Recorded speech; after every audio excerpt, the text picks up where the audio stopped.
바울은 마게도냐로 가면서 디모데를 에베소 교회에 머물게 하였죠.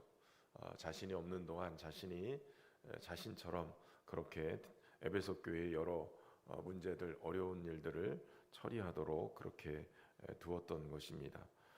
에베소 교회의 목회자로서 그 일을 감당하도록 하였는데, 아마도 이 디모데가 거기서 일을 하면서 여러 가지로 부딪힘이 있고 거부를 당하고 또 업신여김도 당하고 이런 여러 가지 문제들이 있었던 것 같습니다.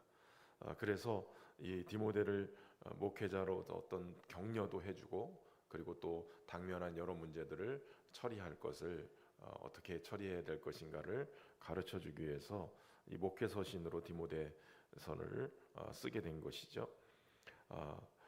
어려운 믿음의 이 길을 걸으면서, 목회자의 길을 걸으면서 무엇보다도 해야 될 일, 또 목회 현장 속에서 부딪히는 어려움들 속에서 제일 첫 번째로 해야 될 일을 오늘 2장에서 가르쳐주고 있습니다. 그것이 뭐냐면 모든 사람을 위하여 기도하는 일입니다.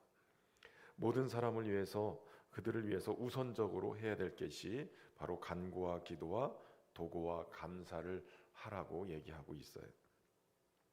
간구와 기도와 도구와 감사, 이게 기도의 형태이기도 하고 기도의 내용에 따라서 분류를 하기도 하는데, 우선은 이 간구로 번역된 데세이스라는 이 단어는 뭔가가 결여되어 있거나 부족한 것을 채워달라고 하는 기도를 바로 이 간구로 하는 겁니다.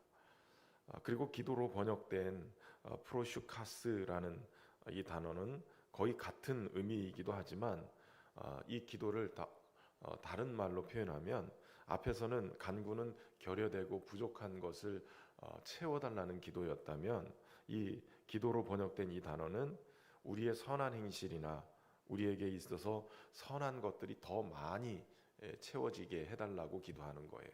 그러니까 더 많이 좋은 일, 선한 일을 할 수 있도록 해달라라는 것이 바로 프로슈카스라는 기도로 번역된 단어입니다. 그리고 도고라고 번역된 엔티큐세이스라는 이 단어는 다른 사람들과 관련돼서 이 사람들에게 일어날 수 있는 이 어려운 일들이나 그러한 해악들, 이것들을 피하게 할 뿐만 아니라 좋은 일이 일어나게끔 도와달라라는 다른 사람을 위한 기도예요. 오늘날 우리가 중보기도라고 표현하는 단어가 아마도 이 도고기도가 되지 않을까 싶어요. 그리고 감사는 하나님께서 우리에게 베풀어 주시거나 또 다른 사람에게 베풀어 주신 이 선한 일들에 대해서 하나님께 영광을 올리고 감사하는 기도를 얘기하는 것이죠. 그러니까 이 여러 형태의 기도를 다 묶어서 모든 사람을 위해서 기도하라는 거예요. 부족하고 또 약한 부분들을 채워달라는 기도, 또 더 많이 하나님을 위해서 선한 일들을 행할 수 있도록 선한 것들로 채워달라는 기도, 그리고 누군가가 어려움을 당하고 질병에 있고 또 그래서 그것 때문에 힘들어할 때 그들을 돕고 또 그들을 채워주실 것을, 이 악한 것들이 그들을 힘들게 하는 어려움들이 넘어갈 수 있게 해달라고 기도하는 것, 그러한 기도, 또 하나님 베풀어 오신 은혜에 감사하는 감사의 기도가 우리의 기도 속에 있어야 된다는 거예요. 믿는 자가 하나님 앞에서 모든 사람에 대한 이 기도하라, 이 얘기는 기도의 책임이 있다는 거예요. 그저 나만을 위해서만이 아니라 모든 사람을 위한 기도가 세우신 기도자들에게 사명으로 주어져 있다는 것입니다. 왜냐하면 하나님께서는 성도의 기도를 통해서 하나님의 일을 행하시기 때문에 그래요. 하나님 스스로도 얼마든지 할 수 있지만 하나님은 성도의 기도를 하나님의 사역의 동역자로 세우신 거예요. 기도를 통해서 하나님은 하나님의 일을 해나가시는 것이죠. 그래서 성도의 기도를 통해 역사를 이루어 가실 수 있도록 하나님은 성도들에게 기도의 사명을 맡겨주신 줄로 믿습니다. 그렇기 때문에 성도는 세상에 대해서, 다른 사람에 대해서 무관심한 사람들이 아니라 도리어 더 관심을 가져야 되는 거예요. 종교개혁자들의 모토 중에 하나는 한 손에는 성경, 한 손에는 신문이 들려 있어야 된다고 그래요. 사실은 목회자들이 시사에 대해서, 정치에 대해서 무관심한 것도 사실은 잘못된 거예요. 하나님의 말씀과 이 세상 돌아가는 것을 같이 보면서 하나님의 말씀 안에서 바른 길이 무엇인지를 가르쳐 주는 것도 굉장히 중요하죠. 성도들도 마찬가지예요. 그저 나 하나만을 위해서, 내 가족만을 위해서 기도하는 그 기도가 아니라 모든 사람을 위해서 기도를 해야 된다는 거예요. 특별히 사무엘 선지자 같은 경우에는 이스라엘 백성을 위해서 기도하지 않는 기도를 쉬는 죄를 범하지 않겠다, 이렇게까지 얘기를 하지요. 예수님도 십자가를 지시면서 제자들을 위해서 다락방에서 하나가 되게 해달라고 대제사장적인 기도도 하셨고, 그리고 겟세마네에서 피땀 흘리면서 기도하셨어요. 기도하심으로 예수님도 그 사명을 마지막까지 감당할 수 있었던 거죠. 여러분, 교회가 부흥하려면 기도하는 자들이 많아져야 돼요. 대부분 새벽 기도 인원이 그 교회의 11조 교인이다, 이렇게 얘기를 합니다.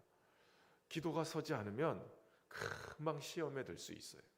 부흥을 하고 숫자가 많아지는 게 중요한 게 아니라 기도하는 사람이 많아져야 단단하게 교회가 부흥할 수 있는 거예요. 사람들이 많아지면 사건 사고도 많고 이것저것 문제도 터지고 어려움도 많아지는 거예요. 그렇기 때문에 교회는 기도하는 자들이 많아야 평안에 매는 줄로 성령이 하나 되게 하신 것 힘써 지키며 살아갈 수 있게 되는 겁니다. 기도하는 한 사람이 적어도 11조 교인이라면 10사람을 책임지고 있는 거예요. 기도하는 한 사람이 100사람을 책임지고 1000사람을 책임지면서 나라와 민족, 열방을 책임질 수 있는 그러한 기도의 사역자들이 될 수 있기를 주의 이름으로 축원합니다. 무엇을 먼저 기도하라고 하냐면 임금들과 높은 지위에 있는 모든 사람을 위해서 기도하라라고 바울은 가르치고 있습니다. 임금들과 높은 지위에 있는 사람, 목사들도 아니고 선교사들도 아니고 제일 먼저 기도해야 될 사람들이 이 임금과 높은 지위에 있는 사람들이다. 도리어 이 사람들은 기독교를 핍박하고 박해해서 믿는 자들을 잡아 죽이는 그러한 일들까지 서스럼 없이 하는 사람들인데 왜 이 사람들을 위해서 기도하라라고 얘기했느냐?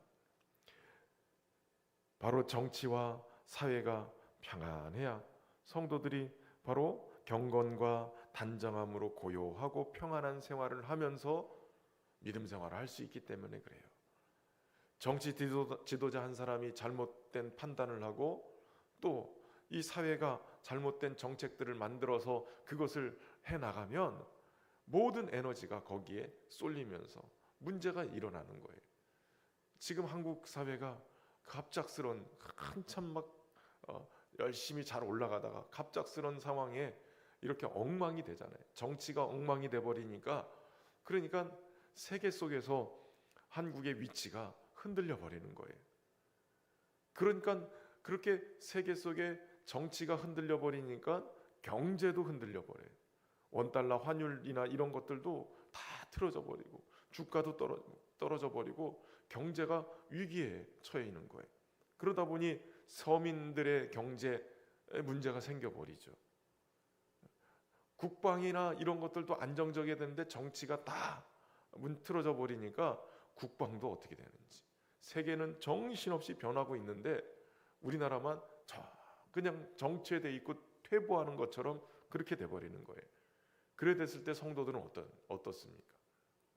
성도들의 삶의 자리가 다 연결이 돼 있는 거예요. 형편이나 여러 가지 어려움들, 심지어는 신앙생활하는데도 어려움을 겪게 되어지는 거예요. 도리어 열심으로 정말 사회가 안정되고 평안하면 우리의 믿음 생활뿐만 아니라 열방을 향한 선교나 이런 것들도 더 효과적으로 할 수 있게 되어지는 거예요. 국력이 그만한 능력을 가지고 역할을 하기 때문에 그렇습니다. 그렇기 때문에 권세자들이 사악해서 폭정을 한다든지 신앙생활을 박해한다든지 이 동성애 찬성하는 여러 가지 법률이나 이런 것들을 만들어 가지고 막 사회를 혼란스럽게 만들고, 그런 법률도 자칫 잘못하면 우리의 미래에 대한 문제가 생겨버리는 거예요. 자녀들에게 지금 성교육이나 이런 것들이 이런 문제 때문에 어려움을 겪는 거예요. 우리 다음 세대들이 지금 동성애 관련된 이슈들이 계속 우리는 심각하게 받아들이는데, 우리 자녀들은 도리어 동성애가 뭐가 문제냐 이렇게까지 받아들여요. 굉장히 심각해지는데도 전혀 미래의 가정에 대한 문제, 이 심각해져 버리는데도 이게 문제를 삼지 않는 거예요. 그렇기 때문에 여러분 함께 기도해야 될 것이 바로 이 임금들과 높은 지위에 있는 바로 이 권세자들을 위해서 기도해야 돼요. 바른 정책을 선택하고 바르게 이 나라를, 미래를 이끌어갈 수 있도록 그렇게 만들어 가야 되는 거예요. 한 사람의 욕심에 의해서 막 흔들리고 한 사람의 잘못된 판단 때문에 완전히 나라가 쑥대밭이 되는 그런 일이 되지 않도록 위해서 기도해야 될 줄로 믿습니다. 그리고 무엇을 위해서 기도해야 되냐면 모든 사람이 구원받기를 위해서 기도해야 돼요. 하나님은 모든 사람이 구원을 받고 진리를 아는 데 이르기를 원하시는 거예요. 그 일을 위해서 바로 우리 가운데 중보자이신 예수 그리스도, 이 중보자이신 예수 그리스도를 우리의 대속물로 이 땅에 보내신 거예요. 하나밖에 없는 독생자 예수 그리스도를 우리를 위해서 대신 죽이셨다라는 거예요. 여기서 중요한 것은 바로 우리의 중보자는 오직 예수 그리스도시라는 거예요. 하나님과 인간 사이에 막힌 담을 허물고 우리로 하여금 하나님 앞으로 갈 수 있도록 길을 내어주시는 분은 오직 예수 그리스도라는 거예요. 예수님 외에는 구원받을 이름이 없는 거예요. 그러니까 사실은 중보기도라는 표현 자체가 사실 시비를 거는 분들도 많이 있어요. 중보자는 오직 예수 그리스도세요. 중보의 역할을 하시는 분들도 여러 분이 있었어요. 중보 기도하는 분들, 모세가 하나님 앞에 또 그랬죠. 사무엘도 그런 사람이었어요. 다니엘도 하나님 앞에 중보 기도를 잘 올렸던 그러한 사람이었어요. 그러나 그들은 유일한 중보자가 아니에요. 오직 예수 그리스도만이 유일한 중보자시죠. 그러나 예수님처럼 오늘 우리가 기도하는 한 사람 한 사람이 모세가 그러했고 다니엘이 그러했고 사무엘이 그러했던 것처럼 항상 중보하는 기도를 해야 된다는 것. 예수님의 역할처럼 예수님의 이 중보자로서의 역할은 다른 어떤 누구도 할 수 없으나 주님의 이름으로 불려지는 모든 사람들은 예수님처럼 기도하는 일을 해야 될 줄로 믿습니다. 모든 사람이 구원받기를 위해서 기도해야 되는 거예요. 우리의 가족뿐만 아니라 우리의 지역사회도, 거제 지역의 25만 명의 인구 중에 적어도 11조 교회는 우리가 책임질 수 있도록, 신현교회가 적어도 11조는 책임질 수 있도록 그렇게 영혼들을 향한 기도를 해나갈 수 있어야 돼요. 그리고 열방의 선교 일을 감당하는 선교사님들을 위해서도 기도해야 돼요. 모든 사람이 구원을 얻기 위해서 기도해야 될 줄로 믿습니다. 그 중보자이신 예수 그리스도께서 바울을, 핍박자요 박해자였던 바울을 만나셔서 그를 이방인의 스승으로, 사도로 세우셨다는 거예요. 그게 중보자이신 예수 그리스도가 하나님이 모든 사람을 구원하기 위해서 증거로 나타난 사람이 바로 자기라는 거예요. 나처럼 박해자고 죄인 중에 괴수였던 사람도 하나님이 이방인을 위한 사도로 세우셨어요. 내가 주님을 만났고 내가 그 주님의 부름을 받은, 그래서 내가 목숨 바쳐서 지금 이 전도의 일을 하고 있다. 그러니 기도하라는 거예요. 여러분, 저는 우리 신현교회를 목회하면서 우리 교회가 정말 우리 원로 목사님 목회를 잘 하셨다라고 느꼈던 그 중에 하나가 모든 교회가 선교에 포커스를 맞추고 있었다. 여러분, 선교는 주님의 가장 기뻐하시는 일이에요. 교회를 세계 선교를 하면서 계속 교회가 선교의 비전을 품고 막 그렇게 가는 것, 이게 얼마나 귀한 건지 몰라요. 제가 기도하면서 로아스 교회 엊그저께 영상으로 보고를 드렸지만 로아스 교회가 여전도회가 헌금해가지고 한 8천만 원 돈 들여서 7,500만 원, 8천만 원 들여서 지은 교회거든요. 근데 그 교회를 헌당할 때 우리 교회가 그때 막 교회를 건축하려고 막 할 때였어요. 하나님 앞에 그 교회를 위해서 중보기도 하고 함께 기도하는 시간이 있었는데 그 기도할 때 하나님이 주시는 말씀이 있었어요. 야, 내가 세계 선교하는 신현교회 너무 귀하다. 너희가 내 교회를 지어줬으니 내가 이제 너희 교회를 지어줄게. 그래서 우리 신현교회 건물이 쓴 거예요. 하나님이 기뻐하시는 일이었거든요. 다른 교회는 건축을 하다가 교회가 막 분열이 되고 문제가 생기고 다 어려움을 겪는데 우리 교회는 정말 잔잔하게 교회를 건축하고 지금 벌써 몇 년이에요? 8년째예요. 8년째. 지금도 새성전이라고 하잖아요. 새성전. 8년인데 얼마나 귀하고 아름다운 일입니까? 선교의 귀한 일들을 포커스를 맞춰야 돼요. 제가 선교적 교회라고 그러니까 해외 선교 안 하고 국내 선교하는가 보다 하는데 더 확대된 거예요. 해외뿐만 아니라 국내까지 아예 우리의 체질을 그냥 선교하는 교회로서 우리 한 사람 한 사람이 선교적 교회가 되자라는 얘기예요.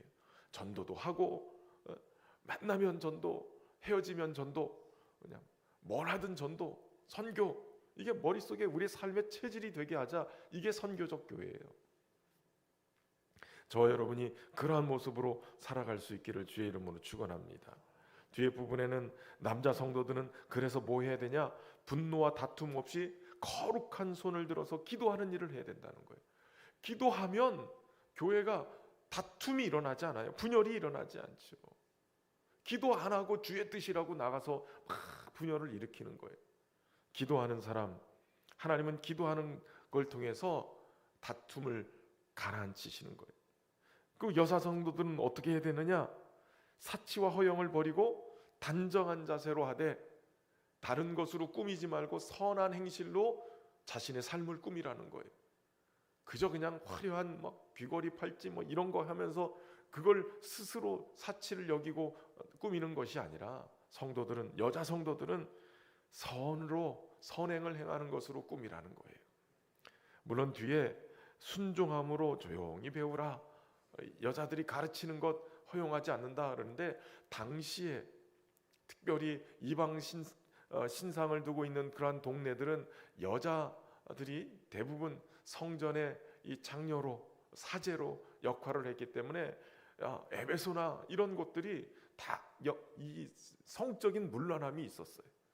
그래서 적어도 교인들은, 성도들은 일반 세상 사람들이나 이 이방인의 신전에 봉사하고 있는 이러한 사제들처럼 성적으로 문란한 어떤 그러한 모습으로 살지 말고 단정함으로 살으라는 거예요. 그래야 그리스도인들이 차별이 있지 않겠느냐라는 거예요. 가르치고 앞장서고 남자를 주관하고 하는 그러한 당시의 시대적인 그러한 것이 있어요. 그래서 지금 여자가 가르치는 거 할 수 있느냐 없느냐 이런 것이 아니라 교회의 덕이 되느냐, 이게 굉장히 중요한 거죠. 우리 통합식에서는 그래도 여성 목사 안수가 벌써 진행이 됐고 여성 지도자들이 많이 나와요. 시대적인 부분에서 여성들도 얼마든지 교회에 덕을 세우기 위해서 가르친 일도 해야 되겠죠. 그러나 중요한 것은 덕을 세우는 게 더 중요한 거예요.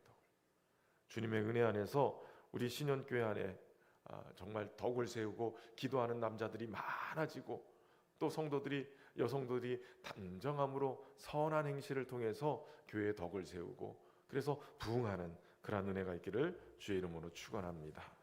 참 좋으신 하나님 감사합니다. 새벽을 깨워 주님 앞에 기도하며 나오는 성도들에게 오늘도 모든 사람을 위하여서 또 모든 사람이 구원받기를 위하여서 기도하게 하시니 감사합니다. 깨달은 진리대로 우리 예수님 닮아서 우리도 기도하는 자들이 되게 하시고 한 사람이 10사람을, 한 사람이 100사람을, 한 사람이 1000사람을 감당하고 기도하는 우리 신현 공동체가 되게 하여 주옵소서. 새벽을 깨워 기도하는 남자 성도들에게 거룩한 손을 들어서 다툼이 아니라 분노가 아니라 오직 하나님의 은혜 안에서 교회를 사랑하고 또 이웃을 사랑하며 귀한 지도자들의 역할도 또 기도하는 자들이 되게 하여 주옵소서. 또한 우리 여성도들에게는 은혜를 베푸셔서 사치와 허영이 아니라 단정함으로 또 자신을 선행으로 꾸며나가면서 교회의 덕을 세우는 아름다운 그러한 우리 성도들이 되게 하여 주옵소서.